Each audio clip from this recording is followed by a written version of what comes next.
In February 2011, a new kind of marketplace quietly appeared on the internet. It had no storefront, no address, no visible owner. And yet, within months, it was generating millions of dollars in daily transactions, drugs, fake documents, hacking tools, poisons. Everything was available, as long as you knew where to look. The site was called Silk Road. To its users, it was a revolution. To law enforcement, it was a nightmare. Behind it stood a man who called himself Dread Pirate Roberts, a name borrowed from fiction, designed to suggest that no single person was ever in control.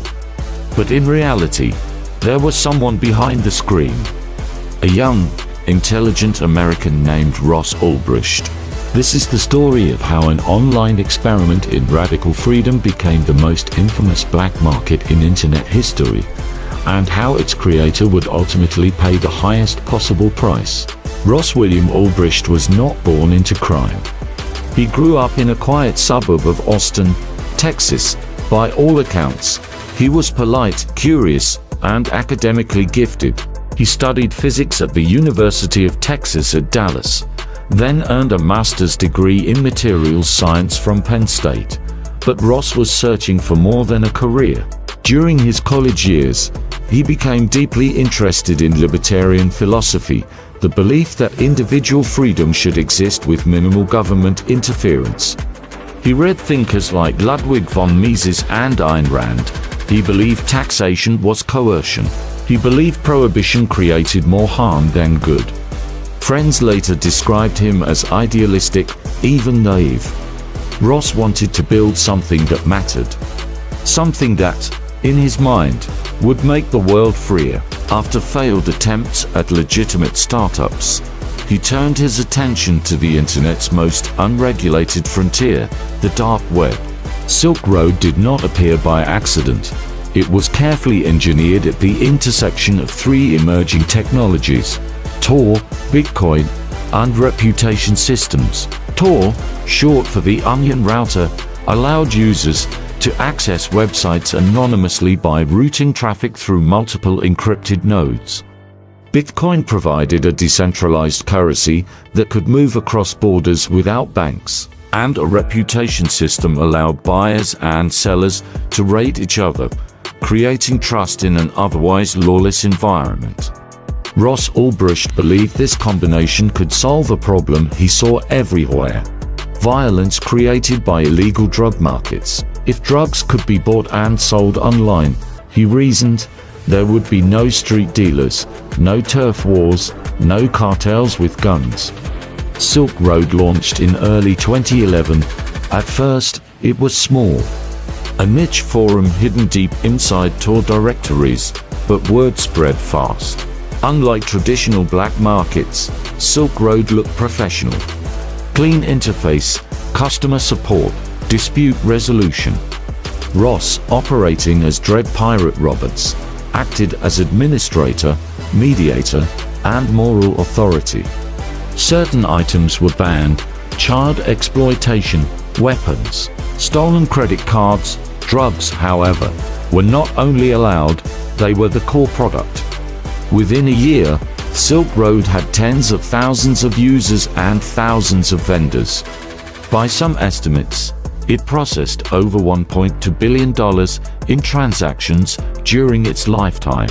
Ross Ulbricht had built the most successful anonymous market the world had ever seen.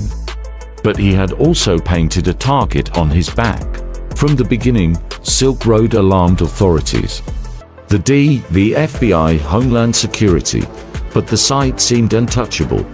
Servers were hidden, traffic was encrypted, payments were untraceable, early investigations failed. Agents could see the market, but they could not reach the man behind it. Then, slowly, cracks began to appear. In 2011, Ross made a critical mistake. Using the same username he later associated with Silk Road, he posted on online forums asking for help launching a Tor-based marketplace. One post included an email address. That address would eventually be linked back to Ross Ulbricht. Meanwhile, federal agents began infiltrating Silk Road itself.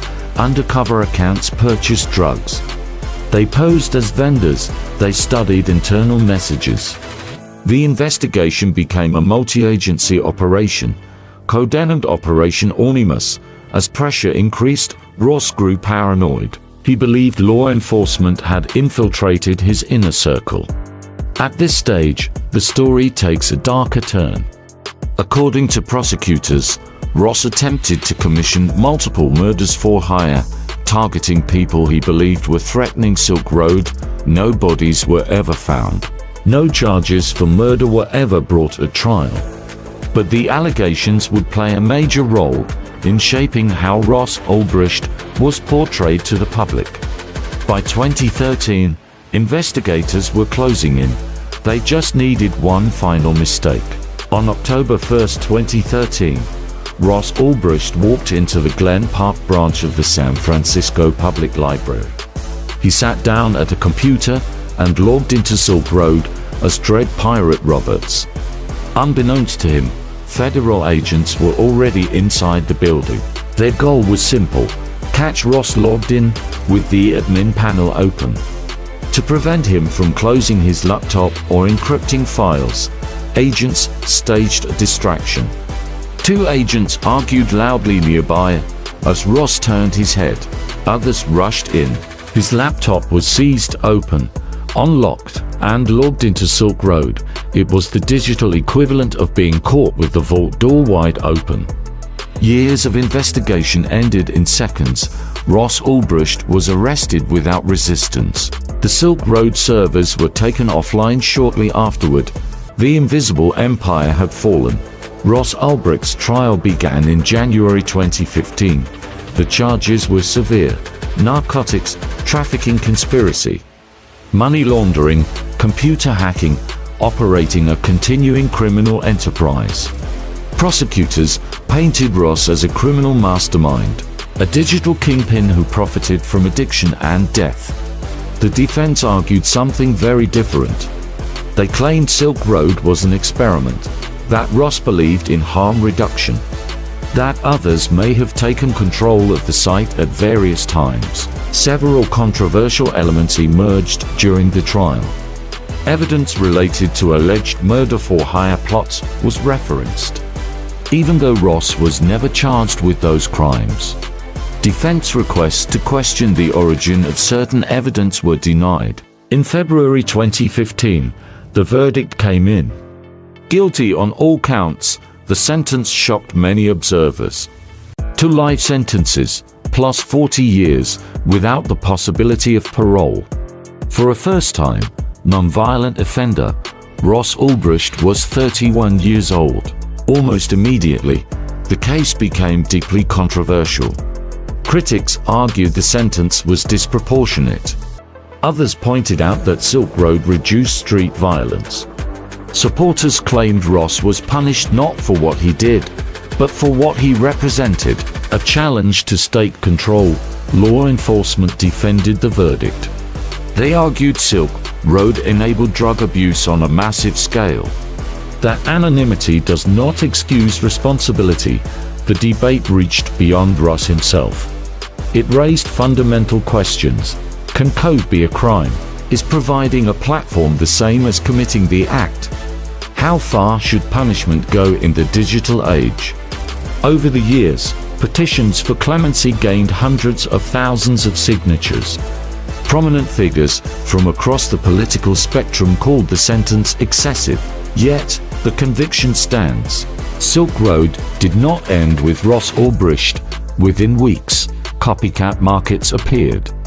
Some were scams, others were even larger. Law enforcement adapted. So did criminals. Today, dark web markets still exist, but none have matched Silk Road's symbolic power. Ross Ulbricht remains in federal prison. To some, he is a criminal who enabled harm. To others, a political prisoner.